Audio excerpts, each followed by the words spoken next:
Alléluia, Alléluia, Alléluia,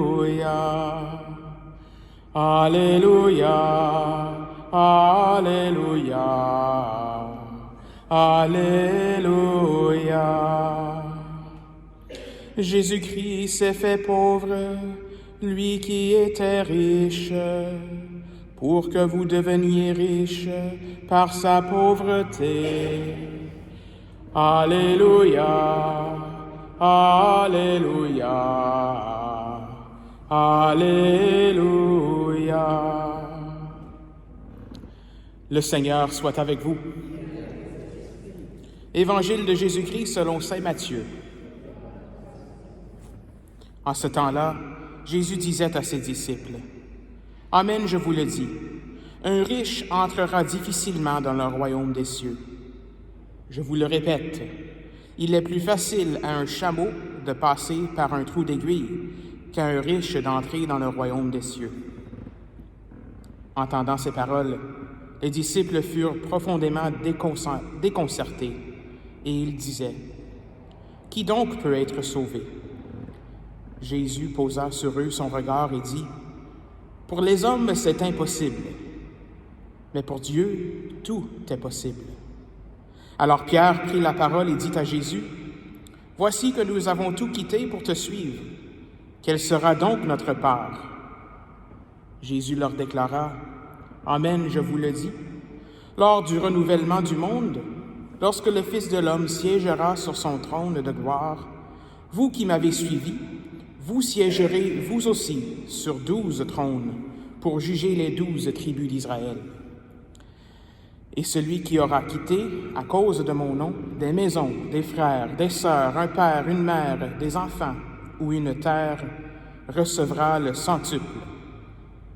Et il y aura en héritage la vie éternelle. Beaucoup de premiers seront derniers, beaucoup de derniers seront premiers. » Acclamons la parole de Dieu.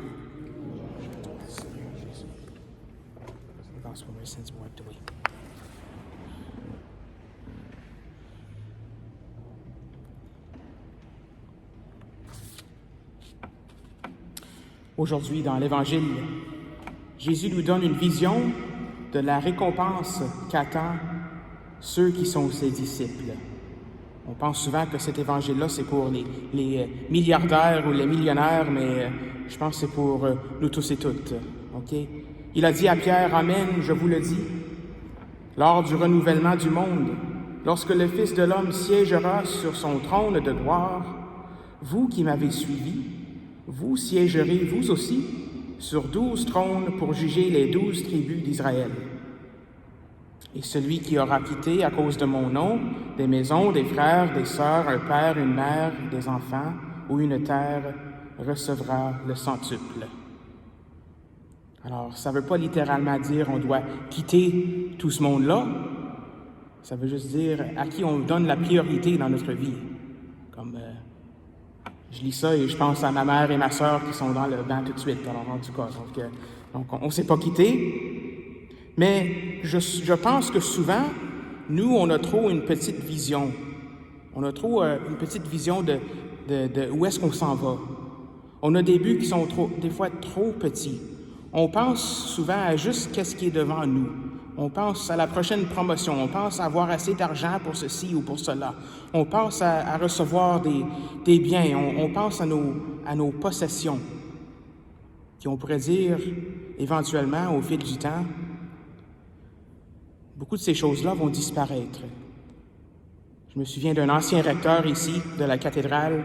Il y en a qui vont se souvenir probablement de cette expression. Il disait « Le coffre-fort ne suit pas le corbillard ». Donc, moi, j'ai toujours ri quand j'ai entendu ça.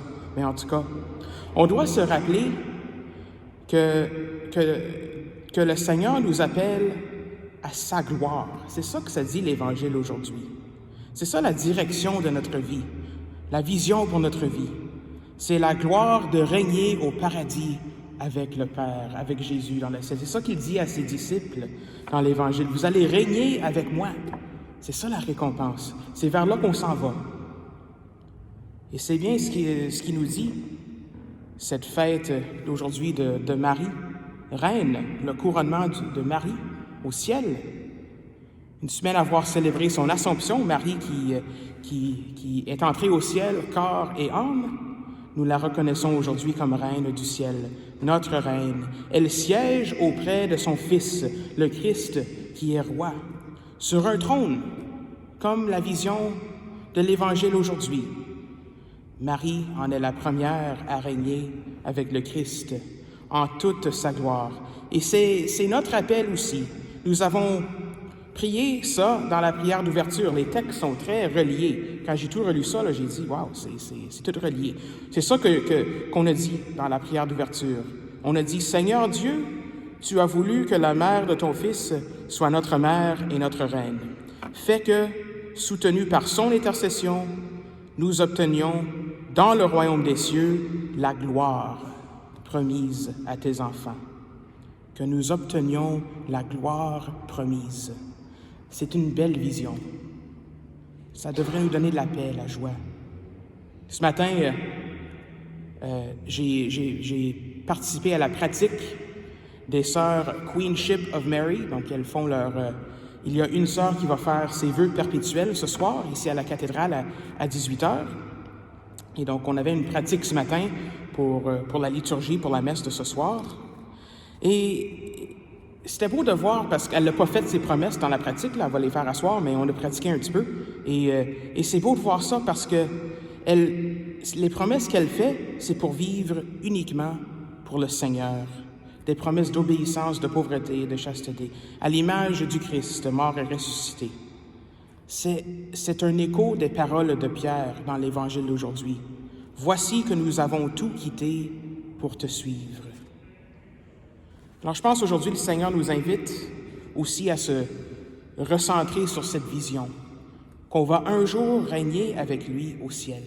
C'est vers là qu'on veut s'en aller, c'est vers là c'est ça notre but, c'est ça notre but de notre vie terrestre. Alors aujourd'hui, c'est un temps pour penser, mais qu'est-ce qui m'empêche à dire ce oui total? Est-ce que c'est une possession? Est-ce que c'est une voiture? Est-ce que c'est quelqu'un dans ma vie? Est-ce que c'est un désir de pouvoir? Est-ce que c'est même des fois le travail? Qu'est-ce qui vient entre nous-mêmes et le Seigneur Jésus? Qu'est-ce qui nous empêche à vivre librement? Qu'est-ce qui nous empêche de vivre dans la joie?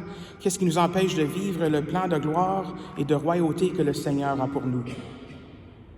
Alors, à la fin de la messe aujourd'hui, je vais dire « Allez en paix, glorifiez le Seigneur par votre vie. » Que Marie, notre reine, reine du monde, reine des cieux, nous aide à réaliser ce but pour notre vie.